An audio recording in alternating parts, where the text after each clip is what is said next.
Welcome back to Getting Better at Excel.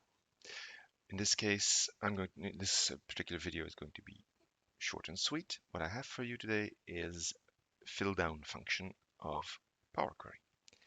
Let's have a look. Our data often comes like this, where clearly someone has been doing grouping and a value is not repeated down. See that? And for the next company, yeah, a gap exists as well. Power Query can help us with that. I'm going to select my data. I'm going to say data from range. Could do that from a table, of course, from range, and confirm with OK. There. Now we have our data.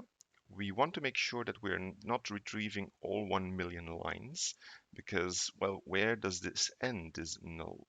Actually, it ends at the last city. So I can filter this one to remove empties there. That way we're sure that we're not retrieving too many lines. Now the beautiful function I'm going to show you today is called fill down. When I click company, I have a button fill.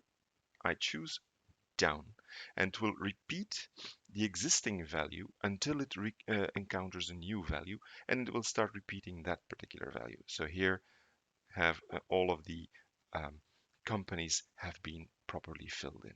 That's fill down. Same works for fill up, of course, but in this case, not required. That's all I have for you today. I hope you enjoyed that and see you on the next video. Don't forget to like and subscribe. Cheers.